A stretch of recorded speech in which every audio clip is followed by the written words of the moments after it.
আসসালামু আলাইকুম। আপনারা নিশ্চয়ই বুঝতে পারছেন একটি বিশেষ কারণে এই ভিডিওটি আজকে আমি বানাচ্ছি। আমি সচরাচর নিজের এই ধরনের ভিডিও রেকর্ড করি না। আজকে করলাম কারণ গতকাল থেকে না, বেশ কয়েকদিন ধরেই আমরা কিছু মানুষের বুনো উল্লাস দেখতে পাচ্ছি। কারণ কারিনা কাইসার নামে একজন সোশ্যাল মিডিয়া ইনফ্লুয়েন্সার, একজন কন্টেন্ট ক্রিয়েটর, যিনি বেশ ইন্টারেস্টিং, বেশ হিউমারাস, উইটি কন্টেন্ট তৈরি করতেন কারণ গতকালকে তিনি মারা গেছেন অত্যন্ত দুঃখজনকভাবে। মাত্র 25 বছর বয়সে ভারতের একটি হাসপাতালে তিনি প্রাণ হারিয়েছেন। কারিনার মৃত্যুর ঘটনাটা অত্যন্ত দুঃখজনক। তিনি বাংলাদেশের বিশিষ্ট ফুটবলার কায়েস আহমেদের একমাত্র কন্যা।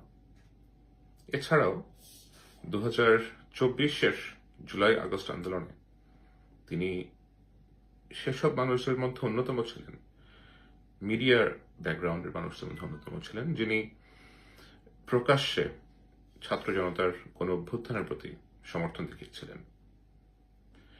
5ই আগস্ট শেখ হাসিনা পালিয়ে যাওয়ার পর কারিনা কাইসার ও তার পরিবারের সদস্যরা শেখ হাসিনার চৌর্যবৃত্তি পরিচালনার যে কেন্দ্রস্থল গণভবন, সেই গণভবনে গিয়ে অনেকের মতোই উল্লাস করেছিলেন। গণভবন থেকে শেখ হাসিনার ব্যবহৃত জিনিসপত্র নিয়ে এসেছিলেন। আর সে কারণেই আজ আপনারা দেখছেন নিষিদ্ধ ঘোষিত সংগঠনটির নেতা, কর্মী, অনেকেই যারা তাদেরকে সমর্থন করেন, বেশ কুৎসিত একটা উল্লাস করছে, কারণ মেয়েটি মারা গেছে। আসলে আমরা যদি এই নিষিদ্ধ ঘোষিত সংগঠনটির কার্যকলাপ দেখি অতীতের, আপনি দেখবেন যে তারা মানুষের মৃত্যু অথবা এই ধরনের দুঃখজনক ঘটনার সেলিব্রেশন প্রায় করে থাকে। আমরা দেখেছি 2009 সালের বিডিআর গণহত্যার পরে এদেরই একটা ছোট চক্র বেশ খুশি হয়েছিল, বেশ আনন্দিত হয়েছিল। 2013 সালে শাপলা চত্বর ম্যাসাকারের পরে এবং বিতর্কিত যুদ্ধাপরাধী ট্রাইব্যুনালে বিভিন্ন ব্যক্তিদের ফাঁসির পরে তাদের উল্লাস করতে আমরা দেখেছি। এই উল্লাস নতুন কিছু না। এখন তারা কেন উল্লাস করে? কারণ নিষিদ্ধ ঘোষিত এই সংগঠনটি মূলত একটি কাল্ট সংগঠন। কাল্ট কোনো পজিটিভ ওয়ার্ড না, কাল্ট বেশ নেগেটিভ একটি শব্দ। কাল্ট কি? কাল্টের একটা গড ফিগার থাকে, যে ঈশ্বরের মতো তারা তাকে পূজা করে অথবা ঈশ্বরের মতো তারা তাকে অনুসরণ করে, এবং এই ঐশ্বরিক ফিগারের কোনো ভুল ভ্রান্তি হতে পারে অথবা কোনো অপরাধ হতে পারে, এটা তারা মানতেই চায় না, এটা তারা মানবেই না। কারণ ঈশ্বর তো ভুল করতে পারেন না। তাদের কাছে ওই কাল্ট ফিগারটি এমন একজন ব্যক্তি যিনি সকল ভুল ত্রুটির ঊর্ধ্বে। আর কাল্ট ফিগারের যে বাসা, বাংলাদেশের এই কাল্ট ফিগারের যে বাসা, সেটা ছিল গণভবনে। যেহেতু মানুষজন সেখানে ঢুকে গিয়ে উল্লাস করেছে, ভাঙচুর করেছে, তার ব্যবহৃত জিনিসপত্র নিয়ে এসেছে, এখন গডের ব্যবহৃত জিনিসপত্র যদি কেউ নিয়ে আসে, সেটা তো নিশ্চয়ই তার অনুসারীরা পছন্দ করবেন না। আপনারা ঠিক তাই দেখতে পাচ্ছেন, যা হচ্ছে অনলাইনে আপনারা ঠিক তাই দেখতে পাচ্ছেন। এই নিষিদ্ধ ঘোষিত সংগঠনটির সাথে যুক্ত ব্যক্তিরা যারা এই উল্লাস করছেন, এরা সেই ব্যক্তি যারা বাংলাদেশে বছরের পর বছর চলে আসা বলপূর্বক অপহরণ, গুম এবং বিচার বহির্ভূত হত্যাকাণ্ড, যা আমরা ক্রস ফায়ার নামে জেনে এসেছি, এসময় তারা সেলিব্রেট করত।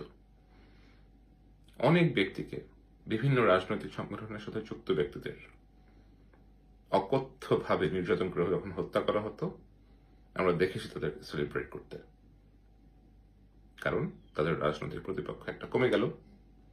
অনেক ব্যক্তিকে যাদের লাশটা এখন পর্যন্ত পাওয়া যায়নি, যখন তারা গুম হতেন তাদেরকে নিয়ে বিভিন্ন রকমের নোংরা কথায় এরা বয়ান তৈরি করতেন।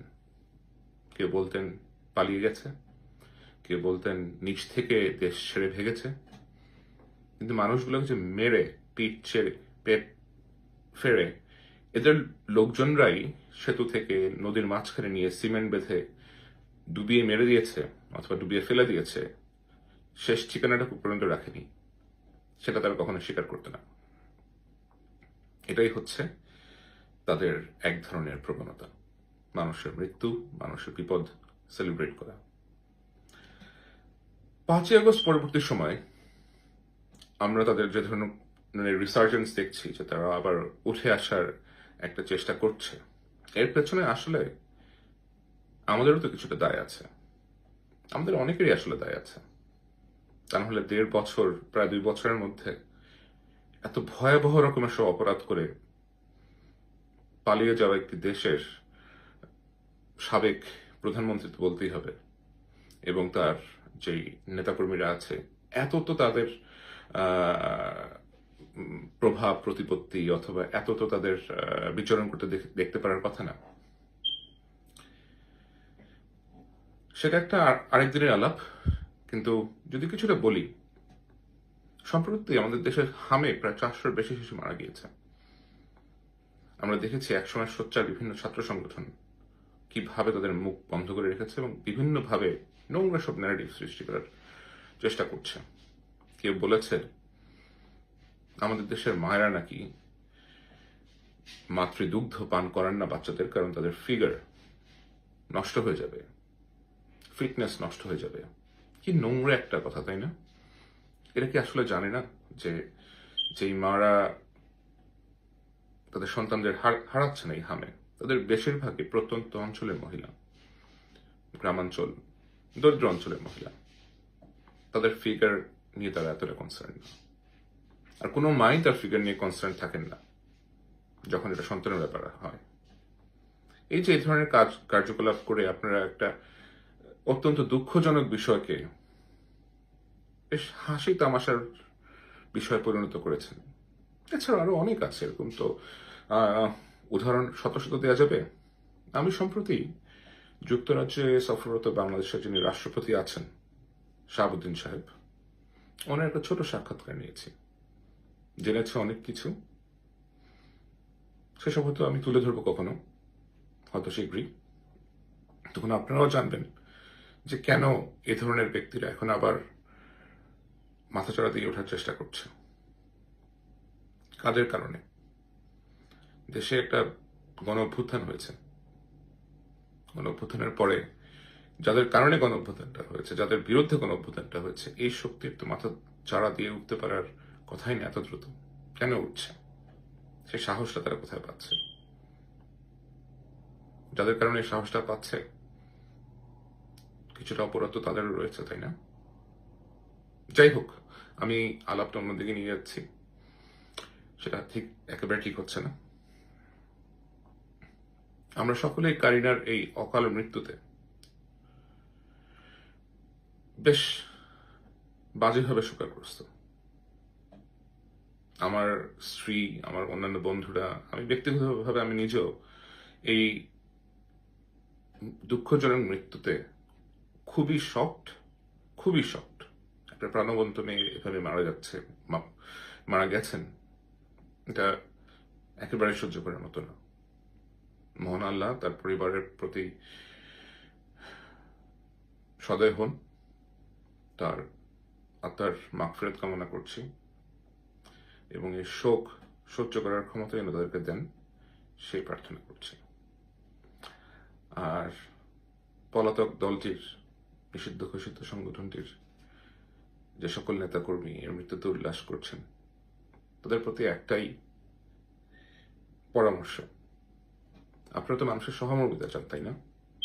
আপনারা চান মানুষ আপনাদেরকে সমর্থন করুক, যেন আপনি আবার ফিরে আসতে পারেন। আবার রাজনৈতিক চর্চা করতে পারেন। সেই জন্য তো মানুষের সাপোর্ট লাগবে আপনাদের। Excuse me. যে মানুষের সাপোর্ট লাগবে সে মানুষের মন অর্জন করতে, যদি সেটাই বলি, অথবা মানুষের সমর্থন পেতে আপনাদের তো এমন কাজই করতে হবে যা পজিটিভিটি শো করে। কিন্তু আপনারা কি করছেন? আপনারা তাই করছেন যে আপনারা আগেও করেছেন, তাই না? নিজেকে প্রশ্ন করেন, কেন মানুষ এত অপছন্দ করেছিল আপনাদেরকে? কেন মানুষজন ঝেঁটিয়ে দেশ ছেড়ে বিদায় করেছিল? পালিয়ে গিয়েছিল না আপনাদের মমতাময়ী নেত্রী হেলিকপ্টারে করে? এখন আবার বলছেন প্রত্যাবর্তন 2.0। আয়নায় নিজের চেহারাটা একটু দেখেন, দেখবেন, নিজেকে প্রশ্ন করবেন, কি বলছি এসব? কিসের স্বপ্ন দেখছি? ভালো থাকবেন। আসসালামু আলাইকুম।